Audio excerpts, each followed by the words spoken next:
그래서 각자 오늘 왜 여기 오게 됐고 뭐 좀 듣고 싶다 이런 걸 좀 나누는 시간을 잠깐 가지고 서로 잠깐 소개하고 그 진행하면 어떨까 싶어서 제가 마이크를 잡았습니다.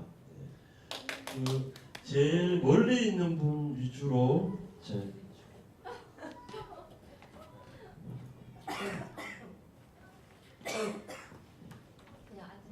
앉아서 왔는데요. 네, 안녕하세요. 이경미라고 하고 물레동에 살고 있습니다. 저는 그 작년에 뉴딜 사업으로 그냥 월급 받고 일 잠깐 했었고요. 그걸 계기로 네, 뭐 요런 뭐 시나 구 사업이 있다는 거를 좀 알게 됐고 의외로 그 시구 예산으로 할 수 있는 좋은 일을 할 수 있는 것도 꽤 많다는 걸 알게 돼서 이런 일을 좀 적극적으로 참여해보고 싶은데 이런 루트나 방법을 전혀 몰라요. 사실은 전혀 몰라서 좀 관심을 많이 갖고 있고 지금 또 제가 얼마 전부터 이제 NGO 회사에 취직이 돼서 또 열심히 다니고 있는데 또 그런 데 있다 보니까 또 좋은 일 할 수 있는 게 더 제 꿈에 가까워지기도 했고 또 이런 예산들을 알고 있고 이런 좋은 분들을 많이 알게 되면은 더 좋은 일을 많이 할 수 있을 것 같아서 관심을 지금 많이 갖고 있고 아이디어가 넘쳐 흘러 넘치고 있거든요. 그래서 좀 배우고 싶어요. 네. 배우고 싶고 좀 만나고 싶고 알고 싶고 그래서 왔습니다. 좀 재밌게 해주시고 좀 좋은 걸 많이 가르쳐 주세요. 네, 감사합니다. 그냥 바로 네. 저는 신도림에 살고 있고요. 친구가 이거를 하니까 그냥 저도 궁금하고 앞으로도 영등포 쪽에서 일을 할 거라서 운이 되면은 또 참여도 하고 싶고 그래서 한번 와봤습니다. 친구는 국책 사업을 할 거예요. 국칙사? 국칙사? 네. 그까지 못 봐. 네. 그 당산 일동에 사는 곽영관이라고 합니다. 제가 이제 영등포 주민으로서 앞으로 좀 더 좀 영등포에 관련된 일을 좀 알아보고 싶고 가능하면은 이쪽에서 봉사활동하고 싶어서 여러 가지 그 모임에 참여하고 있습니다. 아무튼 이렇게 또 영등포 주민자치학교 이걸 통해서 또 앞으로 주민자치회에도 좀 다시 주민자치위원회는 했었는데 다시 주민자치회에도 주민자치위원회 하면서 너무 실망스러운 게 많아가지고 주민자치회에서는 좀 제대로 한번 해보고 싶은 마음에 적극적으로 참여하고 있습니다. 잘 부탁합니다.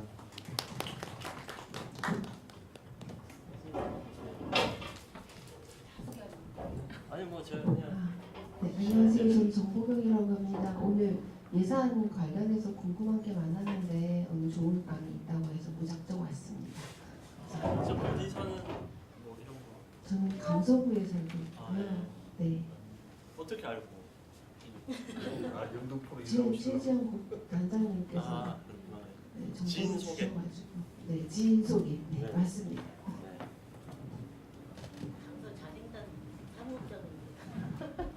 그러셨구나. 인사를 하는데 죄송합니다. 네. 뭐 하나하나 소개하면은 시간이 다 될 것 같아서 뭐 바로 오늘 아마 강의를 오시는 분은 그 시민참여예산 처음 생길 때부터 계속해서 시민들과 호흡하면서 계속 강의를 해주셨고 그 지원단을 만드셔서 계속 예선 강의를 해주시는 분이고요. 그래서 오늘 오면서 이런 생각이 갑자기 들었어요. 오늘 딱 들어오니까 지금 한참 선거 기간이잖아요. 예비 선거를 하시는 분들이 하잖아요. 그래서 이렇게 막 나눠주고 계시더라고요. 그 자기 명함을. 그래서 제가 공부하던 그 책을 줬어요. 쌤도 공부 좀 하시라고. 네. 근데 왜 제가 그랬냐 하면은 제가 아는 어떤 진보정당 예전에 구의원 중에 그런 분이 이제 제가 술자리에서 물어봤어요. 아유 이 되게 쉽지 않고 어려운데 그리고 이제 기존 당이 있는데나 되게 작은 당들은 조례를 올려도 잘 안 되는 경우가 많거든요. 그래서 어떻게 하다가 이렇게 구의원이 되셨어요? 물어보니까 그분이 하시는 말씀이 자기가 동네에서 만나는 사람들 누구랑 얘기해도 구의원보다 수준이 높다는 거예요. 그래서 자기가 내가 나가야 되겠다 이런 마음을 갖고 나서 이제 어떻게 해서 된 거죠. 예. 그래서 저는 오늘 여기 이 늦은 시간 또 쉬실 수도 있고 한 시간에 거의 2시간 가량 앉아서 시민으로서 주민으로서 알아야 될 내용을 좀 공부도 하고 또 자기가 하고자 하는 어떤 이 동네의 어떤 모양 모습을 좀 더 바꾸는 데에도 이 어떤 지식이 굉장히 도움이 많이 될 거라고 생각합니다. 그래서 저는 지금 있는 어떤 구의원보다 여러분이 구의원 되셔도 충분하다 이런 생각이 드네요. 네, 그래서 앞으로 모시도록 하겠습니다. 시민참여예산 지원단 나라살림 연구위원 김상철 연구위원을 앞으로 모시겠습니다. 네, 고맙습니다. 뭐 잘 아는 사이인데 왜 소개를 이렇게 생략을 하면서 하는지 모르겠습니다. 서울시 참여예산 지원 협의회에 일을 하고 있고요. 그다음에 나라살림연구소의 연구위원입니다. 네, 이렇게 몇 개 이렇게 단어를 빼먹으면 좀 이상하게 들려서 제가 지정정을 했습니다. 이거 앞부분에는 좀 끄는 게 좋을 것 같은데 어떠세요? 네. 제가 되게 아름다운 폰트로 PPT를 만들었으나 이 컴퓨터에서는 깨져서 나오는 이 슬픔 뭐 어쩔 수 없습니다. 그래도 여러분들한테 나눠진 그 복사물은 그래도 괜찮게 나와서 좀 위로가 됩니다. 자, 오늘 그 다룰 이야기는 예산입니다. 그런데 앞서서 그래서 이제 그 1강 때 그 한성근 선생이 한 강의를 쭉 봤습니다. 그래, 이 정도면 썰로 풀 수 있겠어. 그런데 야, 그걸 가지고도 딱딱했다라고 하셨다니 저는 어떻게 해야 되지? 이러면서 기다리는 내내 이제 조마조마했는데요. 여기서 마을 사업이나 내지는 참여예산 위원이나 이런 거 활동해봤다.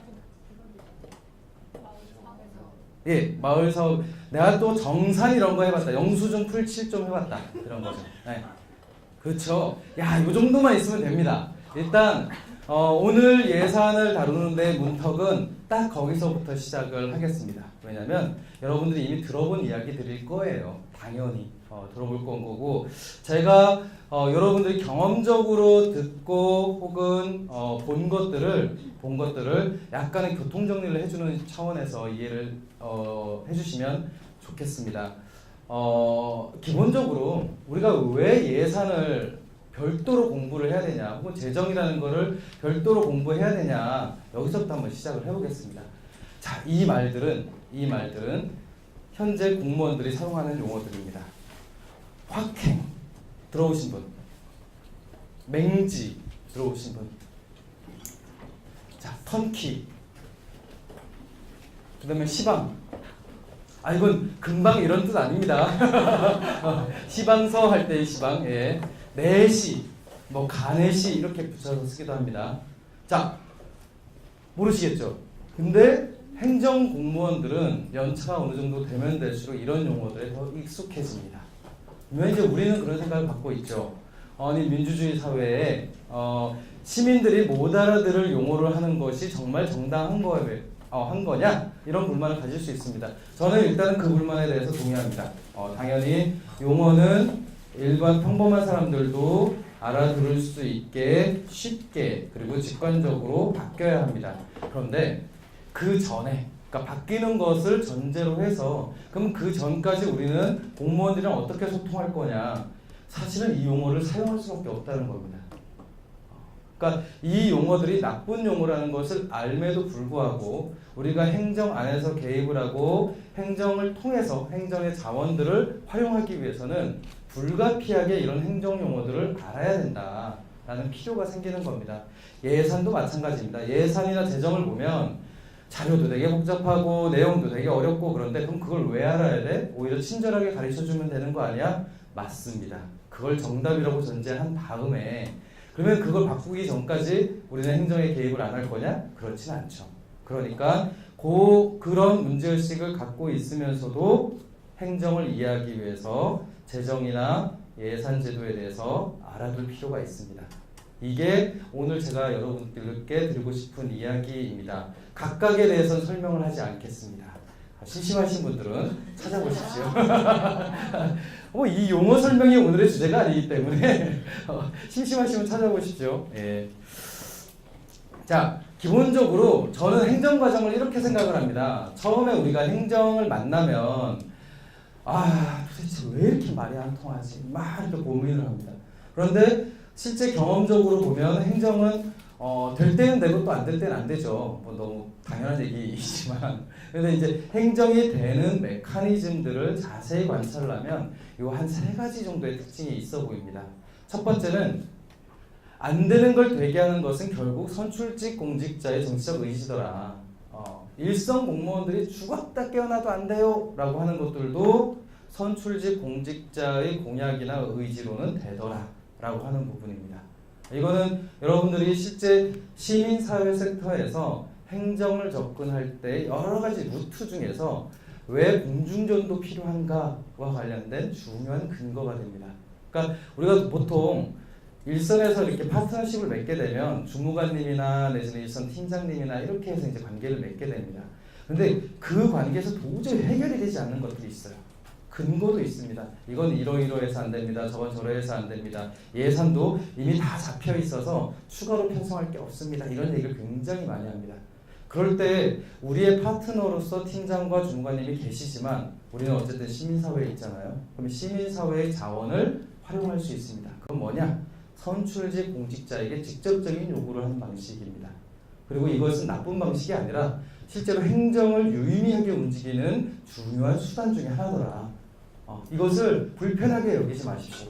이미 우리 사회의 소위 기득권이라고 불리는 세력들은 오래전부터 이것을 활용해 왔습니다. 하나의 정치 과정으로서 선출직 공직자의 의지를 활용하는 방식을 오랫동안 활용해 왔습니다.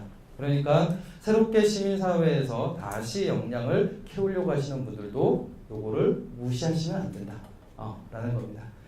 왜 그러냐면요, 이것 때문에 그렇습니다. 행정관료조직은 그 하나로 완결된 체계입니다. 그러니까 이 얘기는 뭐냐면 팀장은 과장의 뜻을 거스를 수가 없습니다. 그렇죠? 과장은 실장의 뜻을 거스를 수가 없습니다. 실장은 단체장의 뜻을 거스를 수가 없습니다. 왜냐하면 그렇게 되지 않으면 최소한의 합리성도 이 관료조직에서는 달성할 수 없게 되기 때문에 그렇습니다.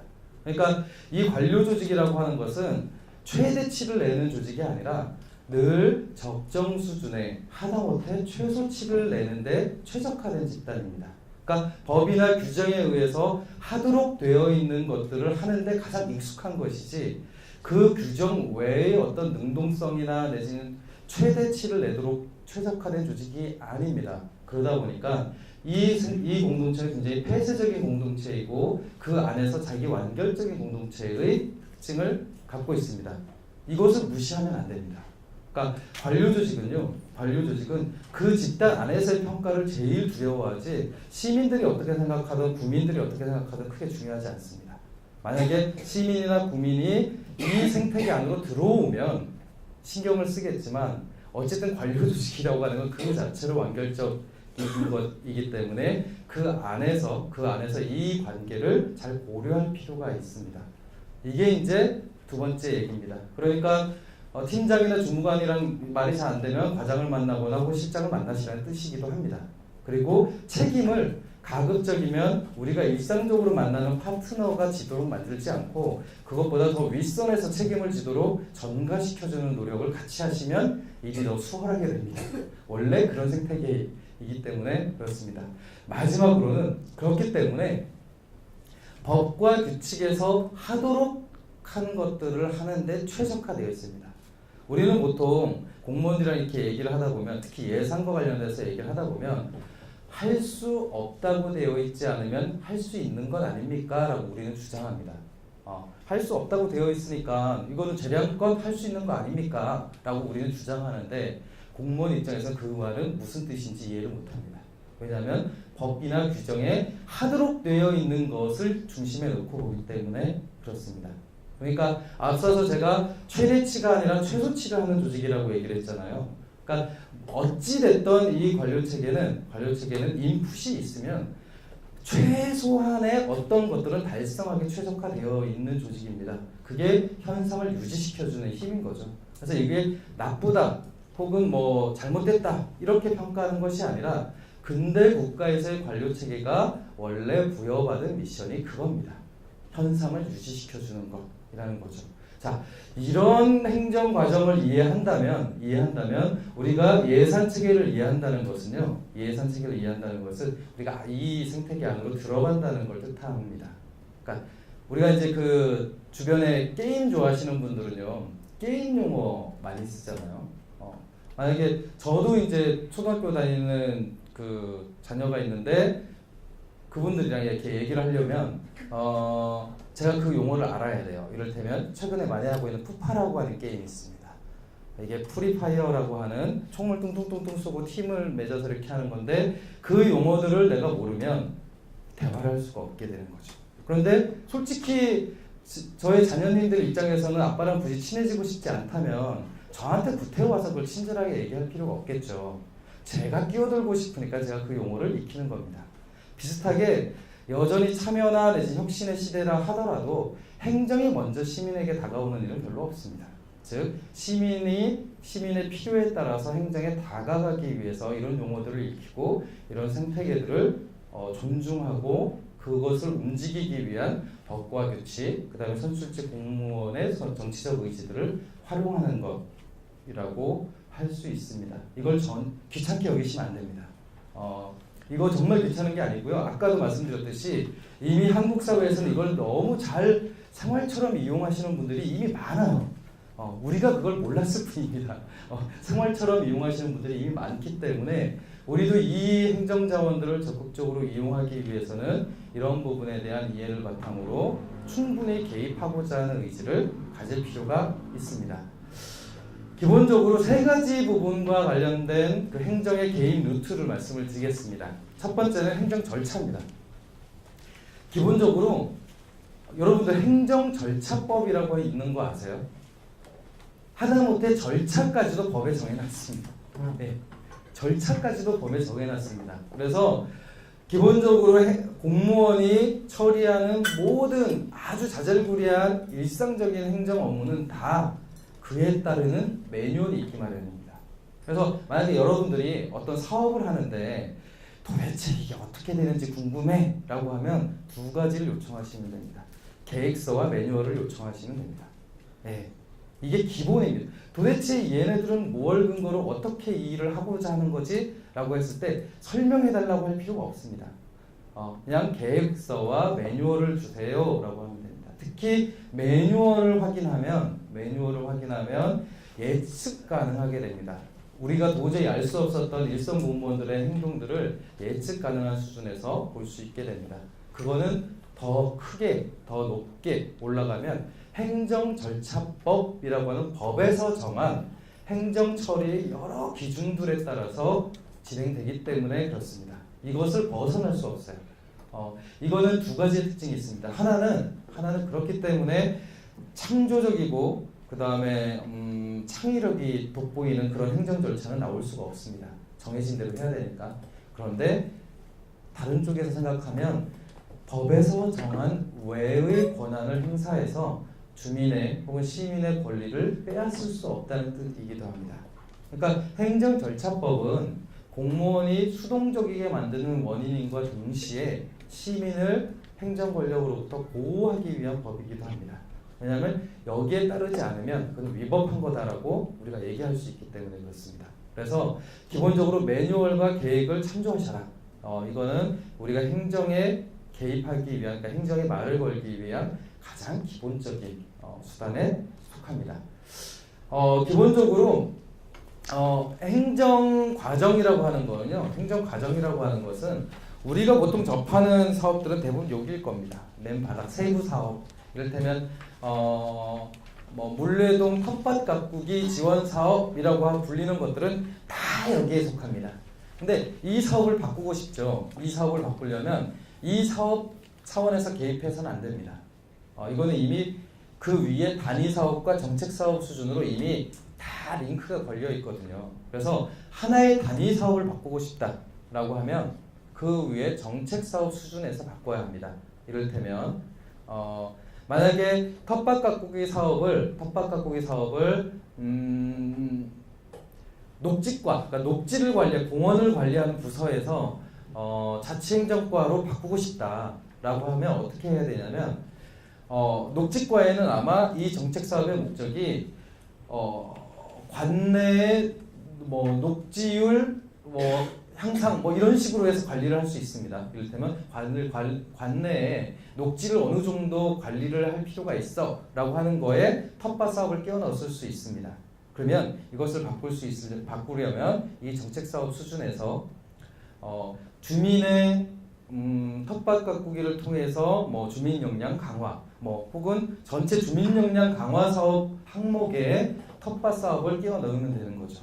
그러니까 이 얘기는 뭐냐면 행정 내에서 행정의 하나의 사업은 그 위로 체인된, 그러니까 엉켜 있는 끈들이 있습니다. 근데 이것을 맨 바닥 세부 사업 수준에서 바꾸려고 하면 절대 안 바뀝니다. 바뀔 수가 없습니다.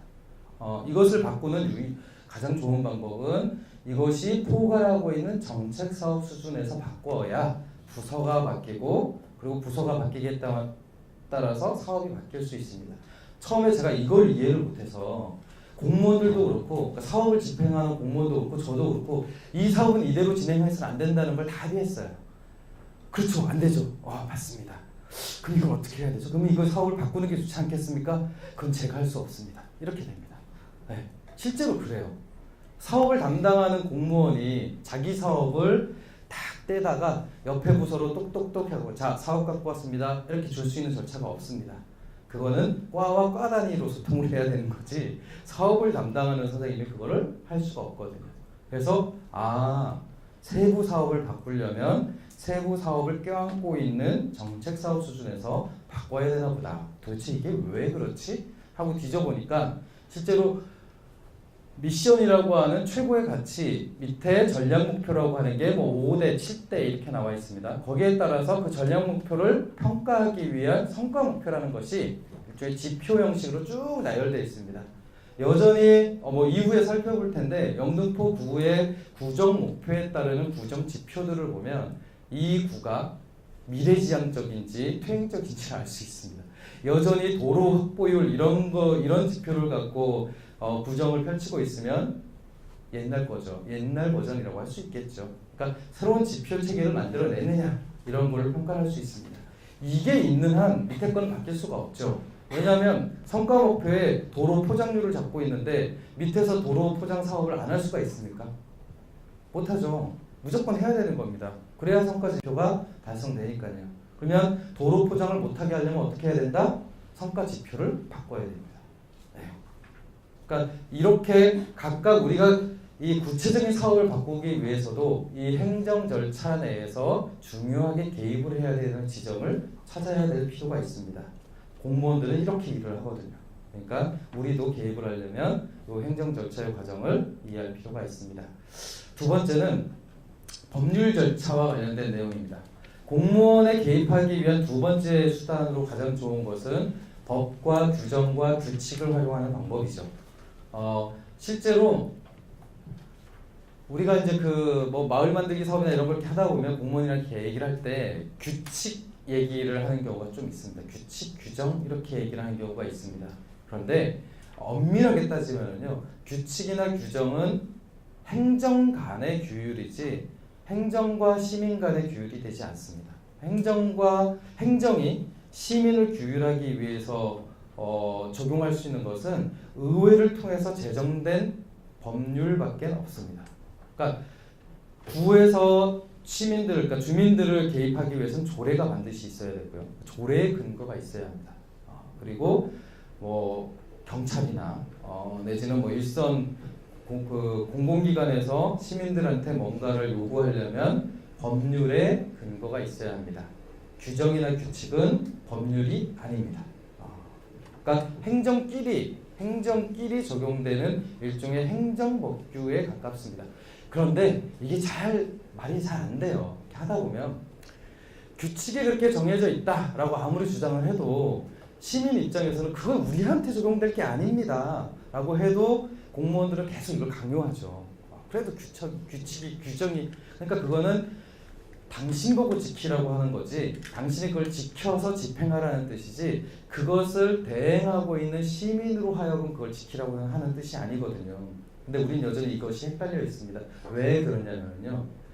애초에 기본적인 이런 법률 체계, 특히 행정규칙이라고 하는 것이 상위 기관이 하위 기관의 규율을 잡기 위해서 개발을 해 놓은 거거든요. 그러니까 거의 모든 것들이 중앙정부가 지방정부를 줄 세우기 위해서 만든 규칙, 규정들입니다. 지방정부는 산하 공기업, 출연 출자기관들을 줄 세우기 위해서 이런 규칙이나 규정을 만들었습니다. 그런데 90년대 말부터 21세기 들어서 갑자기 시민 주체들이, 그러니까 소위 민간 주체들이 막 등장을 했잖아요. 이 사람들에게 적용하려면 다른 접근법이 필요한데 행정이 그걸 못 만든 겁니다. 이를테면 프랑스의 경우에는 대부분 협약 방식을 택합니다.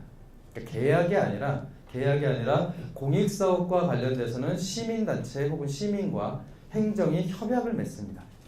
공공계약에 준하는 협약을 맺고 서로 할 일들을 정합니다. 근데 우리는 그런 전통이 없죠. 여전히 위에서 아래로 규율을 떨어뜨리는 행정조직입니다. 그리고 절차들도 그렇습니다. 그러니까 저는 이건 바뀔 거라고 생각합니다. 바뀔 거라고 생각하는데 그냥 바뀌는 게 아니라 갈등이 생겨야 바뀝니다. 계속 이렇게 질러줘야 돼요. 규칙이 그렇게 정해져 있다고요? 그러면 아니 그 규칙의 근거가 도대체 뭔데요? 그러니까 규칙 자체는 근거가 아니라는 얘기입니다. 그 규칙이 조례나 법에 명시가 되어 있어야 나를 향할 수 있다. 그러니까 그건 조례에 나와 있는 거냐 법에 나와 있는 거냐라고 끊임없이 물어야 됩니다.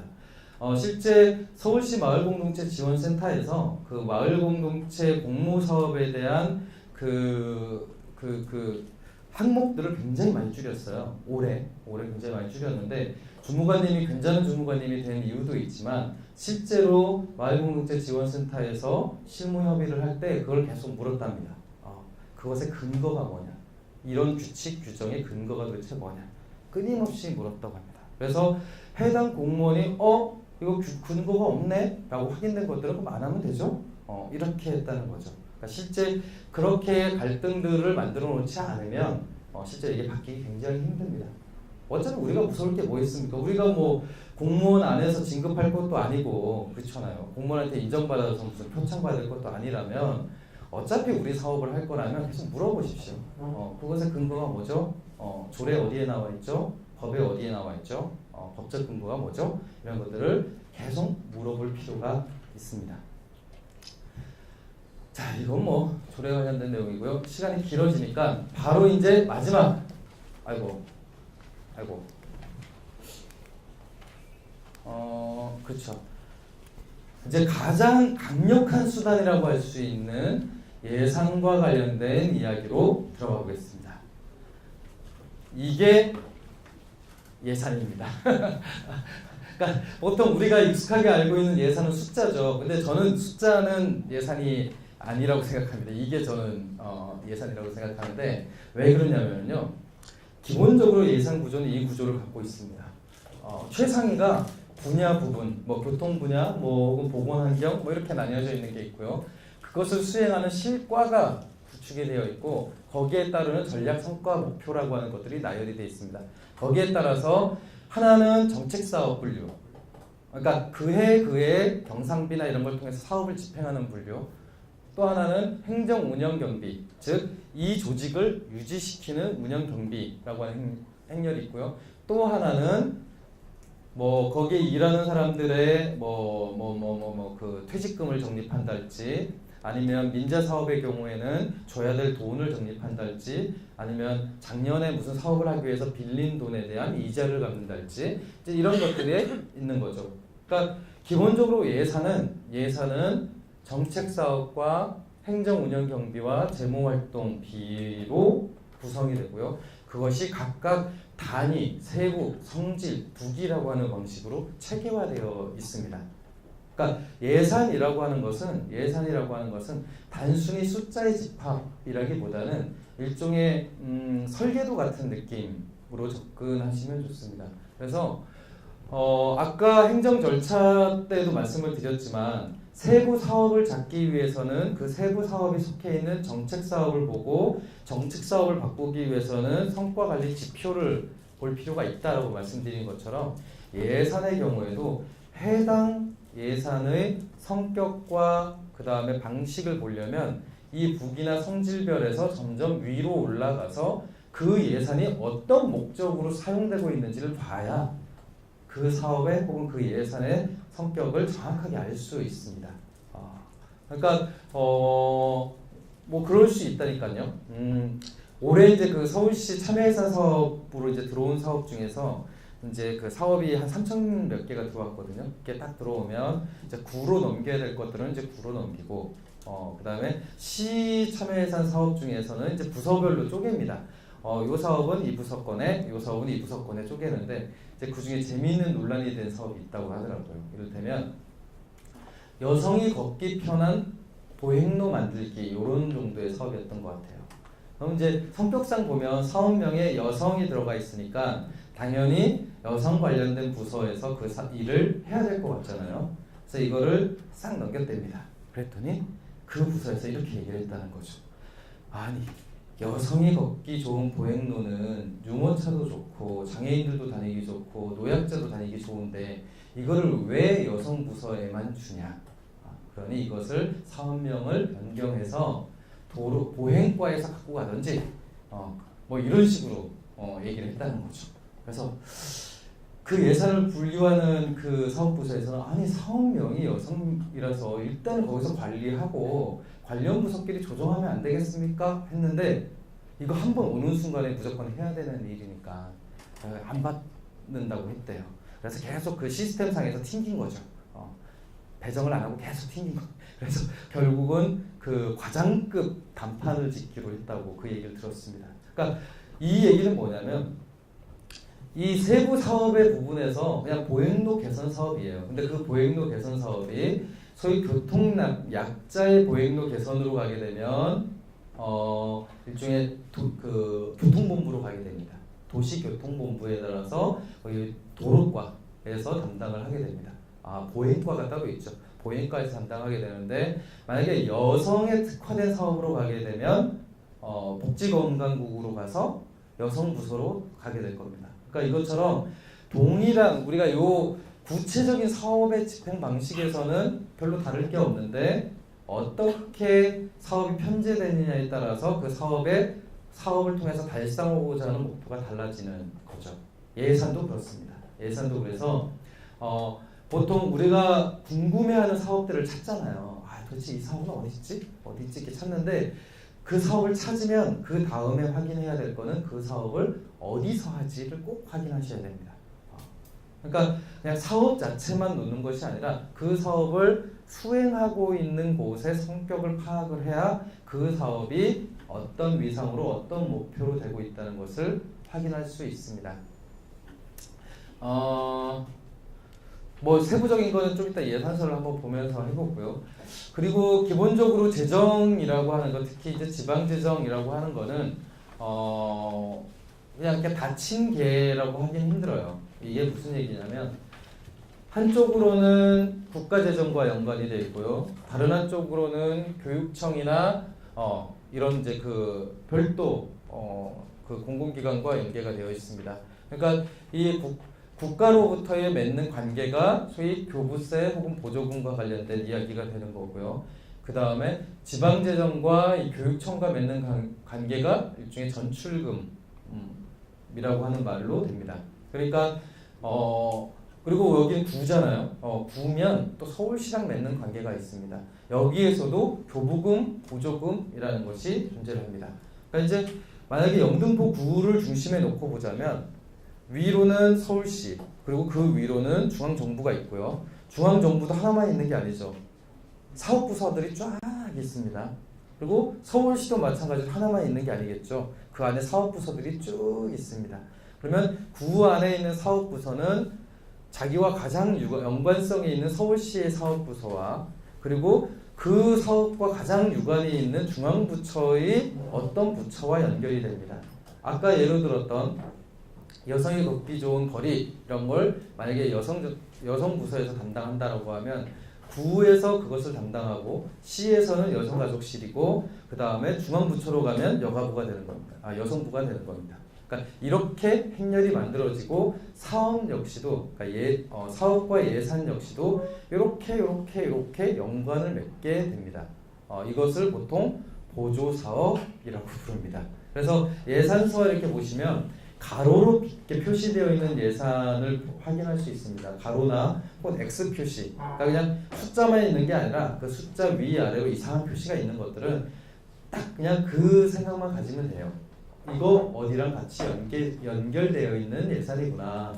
어딘가랑 연결이 되어 있는 예산이구나. 그래서 이런 사업들은 개입을 하려면 세 군데 다 해야 됩니다.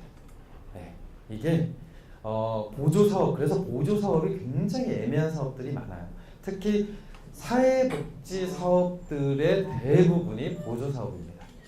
그래서 이것이 구 단위에서 바꾸기가 너무 힘들어요. 그러니까 보조사업의 특징상 돈의 출처가 서울시이기도 하고 또 중앙부처이기도 하기 때문에 이게 구 차원에서 어떻게 한다고 해서 시나 혹은 중앙정부의 방침이 바뀌는 건 아니거든요. 그러다 보니까 이게 늘 바뀌지 않습니다. 그래서 쓰는 방법이 그거죠. 이를테면 땡땡형이라고 하는 걸 붙이는 별도의 신규 사업을 만드는 방식입니다. 그러니까 기존의 보조 사업을 도저히 바꿀 수가 없기 때문에 소위 서울형 뭐뭐 사업으로 붙입니다. 이런 방식으로 기존의 보조 사업의 한계를 보완하기 위해서 별도의 정책 사업을 만드는 이유가 그냥 귀찮아서가 아니라 보조 사업의 특징상 워낙 바꾸기가 힘들기 때문에 이것을 보충하기 위해서 땡땡형 사업들을 붙일 수밖에 없는 거죠. 그래서 우리가 보통 이제 마을에서 활동하시는 분들 보면 뭐 마포형 마을 만들기 사업 막 비웃거든요. 뭐 구에서 뭐뭐 형이라고 해봤자 얼마나 달라 뭐 이렇게 하는데 사실은 그게 불가피한 측면이 있다는 겁니다. 이럴 때는 여러분들이 영등포에서 뭔가 활동을 혹은 새로운 사업을 만들고 싶은데 그게 일종의 보조 사업이다라고 할 경우에 그거 되게 바꾸기 힘들잖아요. 그럴 때 구청장을 만나서 혹은 담당 과장을 만나서 우리 영등포형 사업 한번 해봅시다. 영등포의 특징을 담은 기존의 보조사업은 보조사업대로 하더라도 영등포의 특징을 담은 영등포형 뭐 보육시설 지원 사업 이런 거 한번 해봅시다. 영등포형 어린이집 인증 사업 이런 거 해서 추가적으로 교사 인건비도 더 주고 뭐 특수 교육과 관련된 교보제도 좀 지급하고 이런 거 하면 좋지 않겠습니까? 이렇게 접근하는 것이 바로 이 사업 구조 때문에 그렇습니다. 네. 그러니까 이게 구 단위에서 지역 단위에서 마음대로 할 수 있으면 정말 좋은데 그렇지 않다. 그래서 그렇고 그래서 보통 예산을 보실 때에는 이게 어디랑 연결됐는지도 반드시 신경을 쓰셔야 됩니다. 연결되어 어딘가랑은 반드시 연결되어 있거든요. 그래서 어디로 연결이 되어 있는지를 보시는 게 필요합니다. 그리고 또 예산과 관련된 중요한 특징 중에 하나가 이거는 시간표가 정해진 기차와 같습니다. 그러니까 전철 혹은 기차 같습니다. 그렇죠. 그러니까 버스 같은 경우는 막 계속 잠깐만요 하면 좀 기다려 주잖아요. 그렇죠. 근데 기차는 절대로 기다려 주지 않습니다. 정해져 있는 시간표대로 딱딱딱 멈춰야 되기 때문에 그렇죠. 예산 과정이 바로 그렇습니다. 참여 예산을 제가 이제 한 7년 정도 이렇게 지원협의회 하면서 주민들이랑 만나서 제일 많이 듣는 얘기가 그겁니다. 행정은 주민들을 기다려주지 않고 자기네들 시간대로 어찌나 조금 밀어붙이는지 정말 못해먹겠다 이런 얘기를 해요. 근데 자 다른 거는 모르겠는데 예산 과정과 관련돼서는 정말 불가피합니다라고 얘기할 수밖에 없습니다. 왜 그러냐면 이 예산 절차가요 그냥 시나 구에서 막 잡는 게 아니라 법률에 정해져 있어요. 그러니까 예산 다음 예산 회기 뭐 50일 전까지 예산안은 반드시 확정이 돼야 되고요. 그 확정되기 한 60일 정도 전까지는 시의회 혹은 지방의회에 예산안을 송부해야 됩니다. 그리고 서울시 조례에 의하면 6월 30일까지 서울시의 모든 사업부서는 기획조정실로 그 차년도 사업 그러니까 예산 편성을 보내게 되어 있습니다. 6월 30일까지. 그게 날짜가 그냥 조례에 딱 정해져 있어요. 그러니까 이런 과정에서 우리가 예산을 반영하고 싶다. 내년도에 뭔가 예산을 반영하고 싶어 했을 때 그 기차에 못 태우면 물건을 실지 못하면 종착역에 가지 못하겠죠. 못 갑니다. 그러니까 언제나 예산 편성 절차 혹은 이 일정들을 고려할 필요가 있습니다. 우리가 주민들이 원하는 사업을 안 친다라고 했을 때 실제로 이 예산 편성 절차에 맞게 태우느냐 못 태우느냐에 따라서 확연히 바뀝니다. 아마 지역에서 활동하신 분들은 이런 경험이 있으실 거예요. 하반기 정도에 이런저런 얘기를 하다. 그 사업 좋네. 이 사업 한번 해봅시다. 하하. 근데 이 사업을 지금 준비하면 내후년에나 넣을 수 있는데요. 뭐 이런 경험들이 있으실 겁니다. 실제로 그렇습니다. 그러니까 부서 입장에서 하반기 정도면 이미 기차에 떠난 상황입니다. 우리의 예산 보따리가 기차에 실려서 이미 저기 멀리 간 상황이거든요. 그러면은 그 부서 입장에서 새로운 사업을 넣기 위해서는 내년에 해야 되는 거죠. 근데 내년에 하는 그 사업은 내후년에 집행이 될 거란 말이에요. 그러니까 우리가 하반기에 만나서 이 사업 꼭 해봅시다. 2년 후에 이렇게 되는 거죠. 이 사업 진짜 급한 사업이죠. 2년 후에 합시다. 이렇게 되는 겁니다. 그러니까 시민들 입장에서 봤을 때는 이거 뭐지? 그럼 진짜 방법이 없는 거야? 이렇게 생각하실 수 있겠습니다. 그럴 때 특급을 보내는 방법이 있긴 하죠. 그게 바로 맨 앞에 행정 절차에서 설명했던 행정 조직의 첫 번째 특징을 기억하시면 됩니다. 선출직 공직자의 정치적 의지로 활용하는 것이죠. 그게 바로 여기입니다. 여기. 예산안 1차 보고 혹은 최종 보고 확정이라는 단계가 있습니다. 이건 구청도 마찬가지예요. 예산 부서와 해당 사업 부서가 예산안을 주거니 받거니 해서 수정하는 것은 8월 말 늦어봤자 9월 중순까지입니다. 그러면 9월 중순에서 의회로 예산을 넘기는 11월까지 그 예산은 어디에 가 있느냐? 예산서는 어디에 가 있느냐? 구청장실에 가 있습니다. 시장실에 가 있습니다.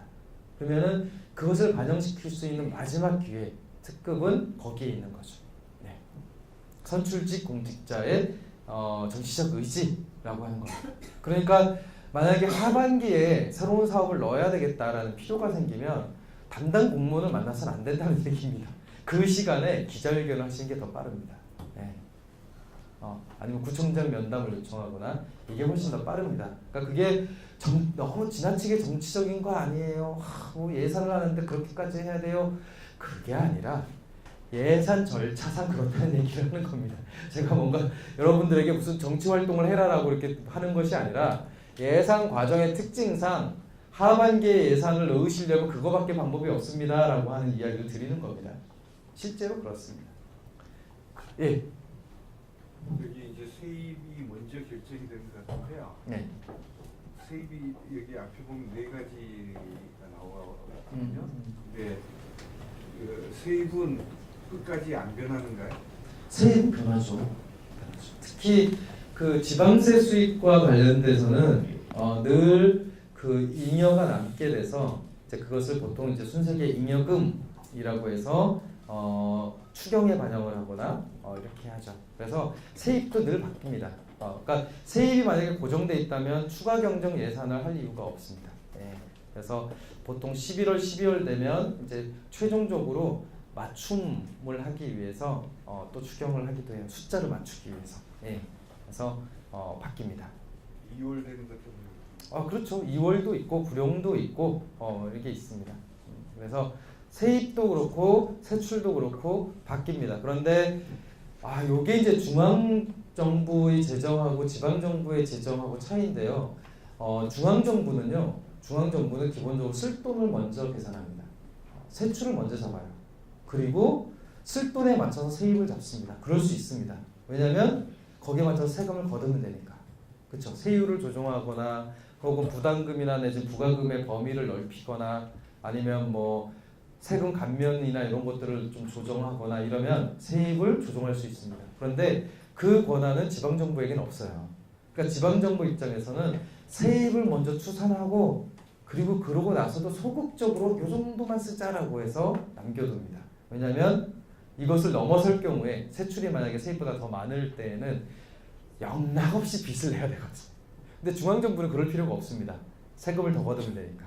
예. 그래서 이게 이제 중앙정부하고 지방정부의 차이이고 그런데요. 어쨌든 말씀해주신 그 질문해주신 거에 따르면 세입도 바뀝니다. 당연히 세출도 바뀌고요.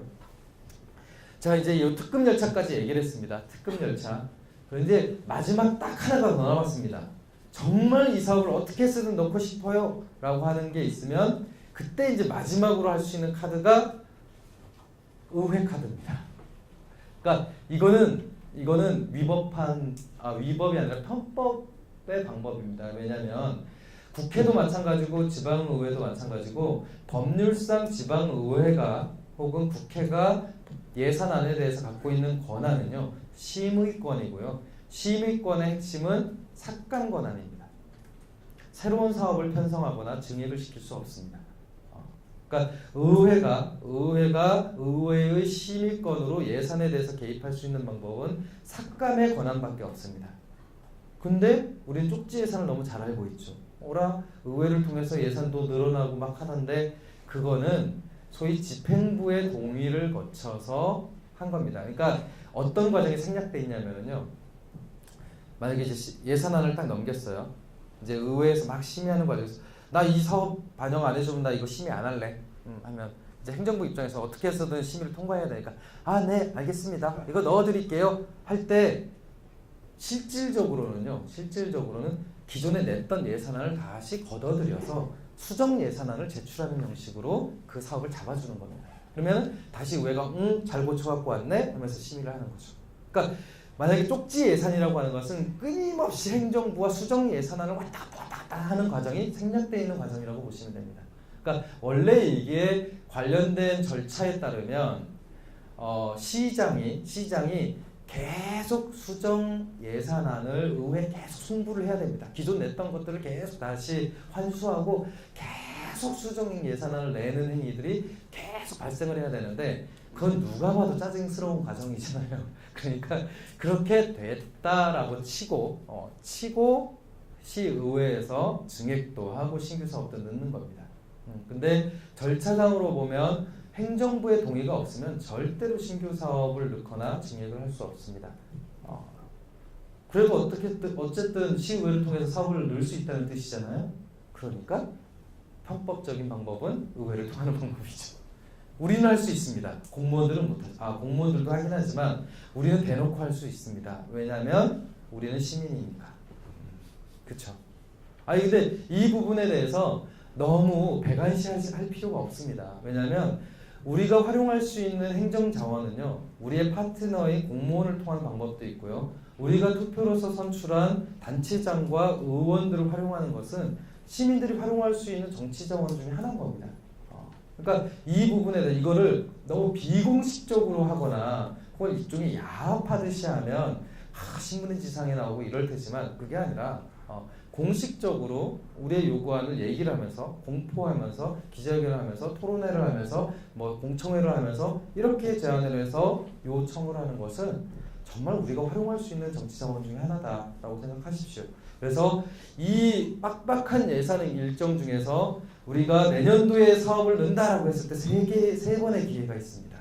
하나는 신사적으로 담당 부서와 잘 얘기를 해서 최초의 사업부서랑 얘기를 해서 예산을 넣는 겁니다. 이건 언제가 마지노냐? 결산이 끝나고 6월 말까지 정도는 어떻게 해서든 그 부서와 합의를 하셔야 됩니다. 그런데 6월까지 이게 조정이 안 됐습니다. 그러면 그 다음 카드는 단체장 카드를 쓰는 겁니다. 그래도 안 되면 마지막은 의원 카드입니다. 이게 안 되면 일단은 내년도 예산은 끝 보시면 됩니다. 안 됩니다. 방법이 없습니다. 물론 저라면 두 가지 방법을 더 쓸 것 같아요. 뭐냐면 구 문제라고 하면 시의원 카드가 남았죠. 시로 쫓아가는 겁니다. 왜냐하면 시의 예산은 구보다 더 융통성이 크고 규모가 있으니까 시로 가는 겁니다. 그게 안 되면 국회로 가는 거죠. 국회의원 카드가 또 나왔습니다. 우리가 투표를 이렇게 오래 많이 하는 이유는 있는 겁니다. 그렇잖아요. 이게 의무만은 아니라니까요. 우리의 권한이기도 한 거기 때문에 그 부분들을 융통성 있게 활용하는 거죠. 활용하면 됩니다. 제가 뭘 잘못을 했을까요? 이게 너무 이상한 얘기를 자연스럽게 해서 이게 파워포인트나 이런 데가 이렇게 받아들이기 좀 힘든가 본데 우리 다 그러잖아요, 솔직히. 예산이 뭐 이렇게 시민사회 활동이나 내지 지역 활동이 매우 아름답고 서로 좋은 사람들끼리 만나서 좋은 이야기만 할 수 있으면 얼마나 좋겠습니까? 많은 실제로 그렇지 않다는 거 다 알고 있고, 그리고 행정을 경유하거나 혹은 행정 자원을 활용하지 않으면 지역에서의 주민운동 혹은 주민자치라고 하는 거에 한 걸음도 못 나간다는 걸 너무 잘 알고 계시기 때문에 제가 이런 이야기를 드리는 겁니다. 제가 공무원 앞에서는 이렇게 얘기하지 않겠죠. 당연히. 국권이 맞춰서 저 의회의 월권에 대해서 맞서십시오라고 얘기를 하겠지. 당연히 그렇게 얘기하지는 않겠죠. 근데 이 예산 절차 혹은 이런 것들은요, 쉽게 그 공무원들한테 요구하지 않고도 확인할 수 있는 방법이 있어요. 그게 뭐냐면, 아까 제가 맨 처음에 얘기했죠. 이 공무원의 일이 도대체 어떻게 되고 있는지가 궁금하다 그러면 두 가지를 요구하라고 했습니다. 계획서와 매뉴얼. 그렇죠. 예산에도 그런 게 있습니다. 소위 예산 편성 지침이라는 게 있습니다. 그리고 그 지침에 따라서 차년도 예산 편성 계획이라는 거를 연초에 다 수립하게 되어 있습니다.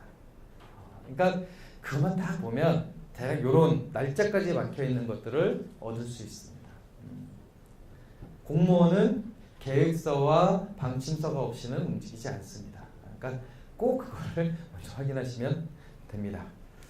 자, 그것을 이제 전제로 몇 가지 쟁점이 될 만한 것들을 한번 짚어보겠습니다. 마을 사업을 하다 보면은요, 마을 사업이나 혹은 이제 그 시민, 그러니까 민간 사업들을 하다 보면 보조 사업과 위탁 사업이 굉장히 헷갈립니다. 그러니까 저는 어느 경우도 봤냐면요, 갖다 동일한 사업인데 단지 해만 바뀌었을 뿐인데 보조 사업이 위탁 사업이 되는 것도 맞습니다.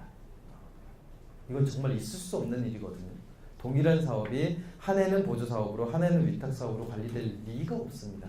왜냐하면 법상으로는 보조 사업과 위탁 사업은 너무 다른 사업이거든요.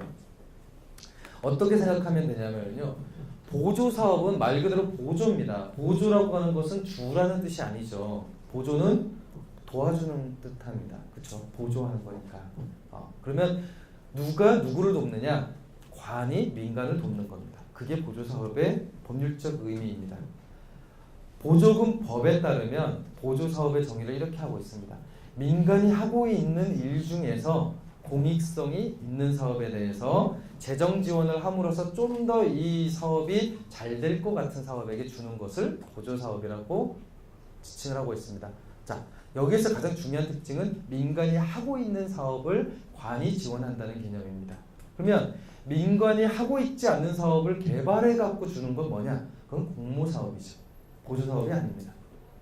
그러니까 행정의 목적을 달성하기 위해서 행정이 사업명이나 이런 것들을 던지고 거기에 민간이 응해서 하는 것은 공모 사업입니다. 성격상 이 사업을 더 잘할 수 있는 데를 뽑는 거니까. 보조 사업은 민간이 이미 하고 있는 것들을 더 복듣기 위해서 하는 것이 보조 사업인 겁니다. 그럼 위탁 사업은 뭐냐? 위탁 사업은 원래 공무원이 해야 되는 일입니다.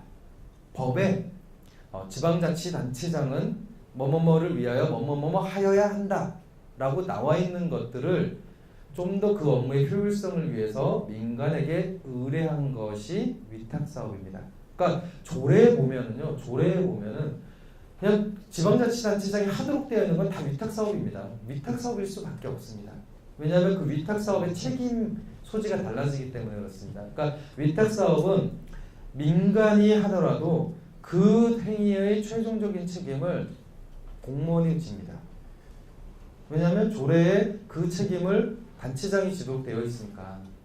그래서 그걸 위탁한 거예요. 그래서 이 위탁사업 관리를 열심히 하기 위해서 엄청나게 공무원 선생님들이 위탁업체들을 쫓아다니는 겁니다.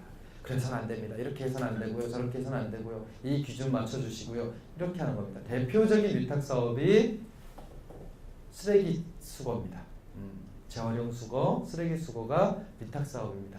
그러니까 시민들 입장에서는 이게 위탁사업인지 잘 몰라요. 왜냐하면 우리는 그냥 구청에 전화하잖아요. 구청에 전화하면 문제가 해결이 됩니다. 그러니까 실제로 조례에 따르면 쓰레기를 치우는 업무는 단체장의 업무라고 되어 있어요. 단 이것의 전문성을 위해서 혹은 더 효율성을 위해서 민간에게 위탁할 수 있다는 근거를 갖고 단체장이 직접 해야 되는 것을 민간에게 주는 겁니다. 그러니 우리 시민들이 공무원한테 구청에 전화를 해도 그 문제가 풀립니다.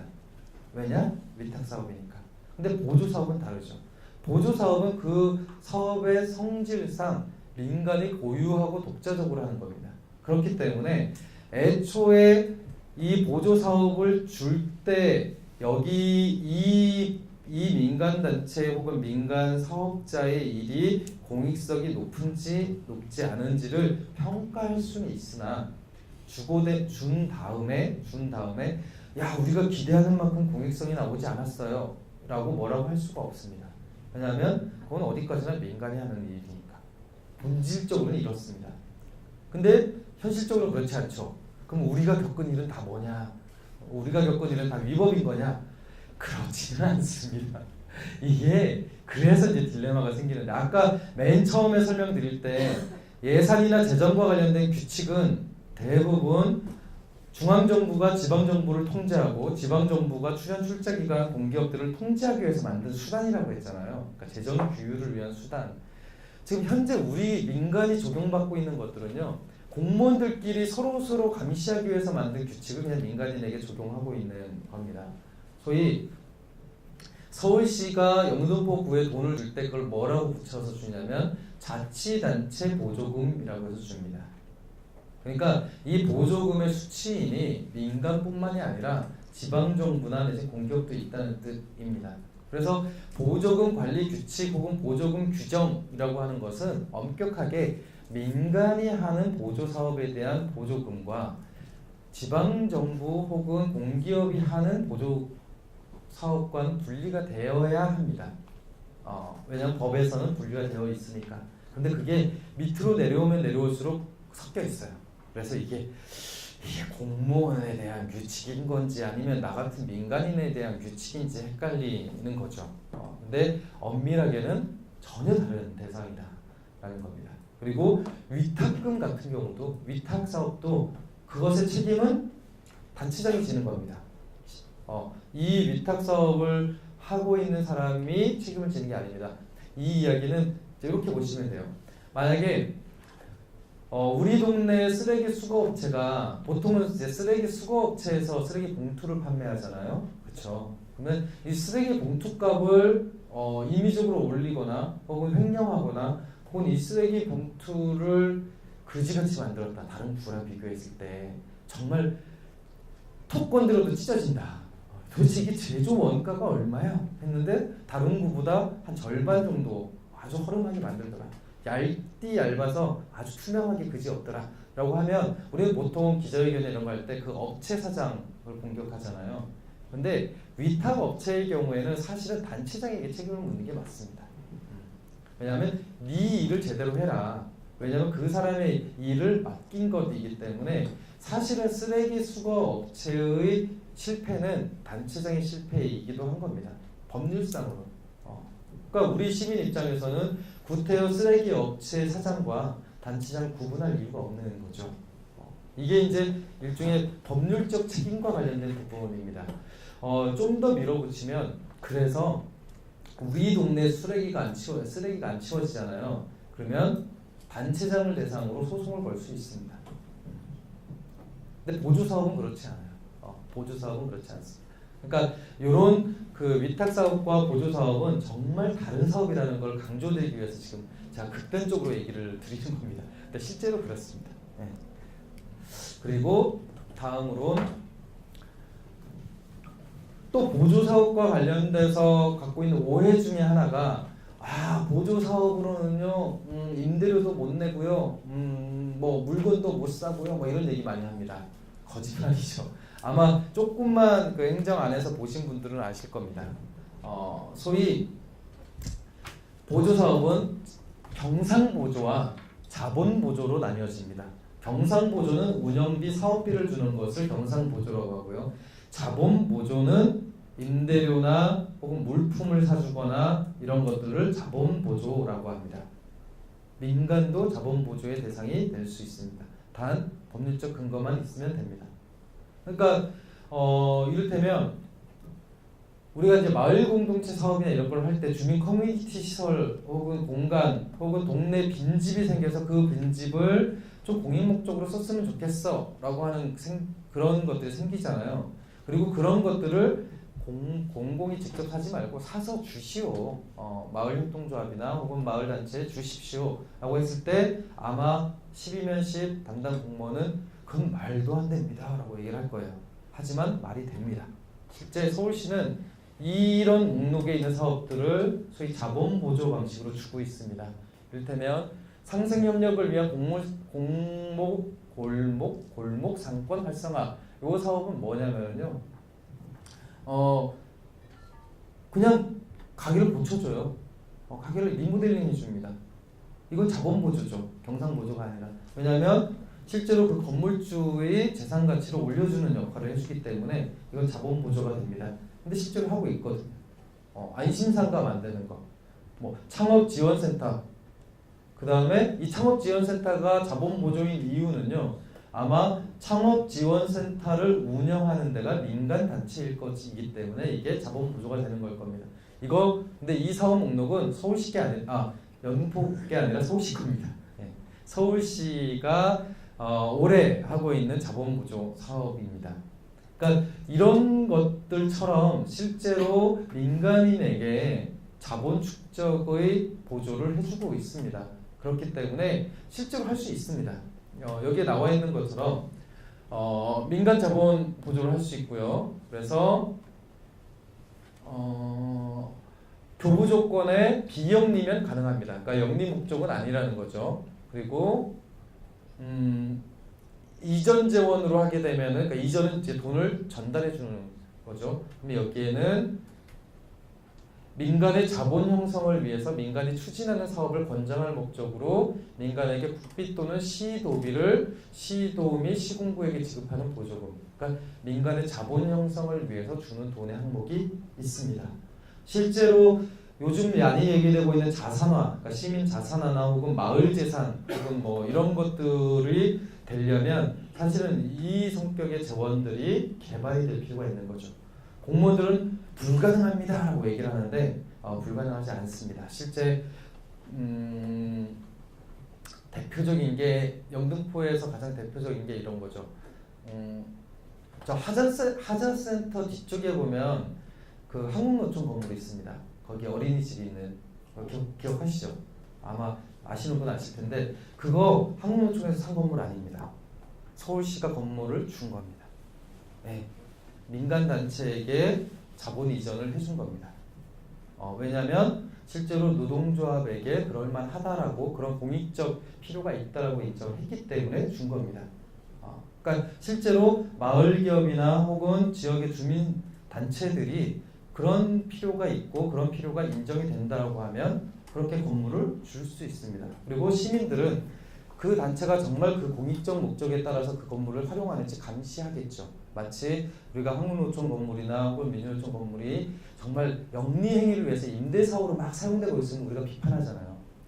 와, 돈벌이 수단으로 저렇게 쓰고 있다 막 이렇게 하죠. 그렇게 할 수 있는 이유가 공적 재원을 통해서 자본을 주었기 때문에 그렇습니다. 그러니까 그건 불가능하지 않다. 전례도 있다라고 하는 거고요. 그래서 저는 개인적으로는 이 부분이 많이 확산이 돼야 될 것 같아요. 그러니까 외국 그러니까 외국의 경우에는 자산화 경로를 보면 시민들이 펀드라이징하는 비율이 굉장히 높거든요. 근데 한국 사회는 그거랑 좀 다르다고 저는 생각을 합니다. 그러니까 외국의 경우에는 기업도 그렇고 그다음 개인도 그렇고 일종의 투자의 목적으로 마을 금고나 마을 기금에 출연을 하기도 합니다. 그러니까 소위 시민 자산화와 관련된 자원을 내놓는데 한국은 그런 경험이 별로 없잖아요. 그리고 불안하잖아요. 그게 또 망하면 어떡해요. 그러니까 외국 같은 경우는 수십 년, 수백 년 된 그 역사적 전통, 사회적 전통에 따라서 망하지 않을 거야 라고 하는, 그러니까 이윤이 조금 낮더라도 절대 내 돈은 떼먹히지 않아 라고 하는 신뢰가 이미 구축이 되어 있으니까 기업이든 아니면 우리 같은 평범한 사람이든 뭐 평생 동안 모아둔 돈을 이렇게 트러스트나 이런 데 기탁을 하죠. 근데 한국 사회는 그런 경험이 아직 없잖아요. 그러니까 초기에 그 신뢰를 누가 구축해줘야 되느냐? 저는 공공이 구축해줘야 된다고 생각을 합니다.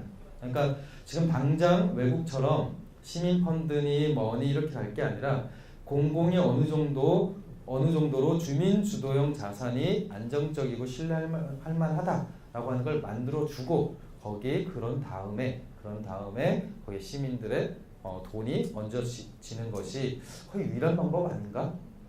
라는 게 제 고민이고요. 그래서 요즘 주목하고 있는 게 제가 개인적으로 주목하는 게 요겁니다. 어떻게 하면 민간 자본 보조의 사업의 목록을 넓히고 이걸 활용할 수 있을까 이렇게 고민하고 있습니다.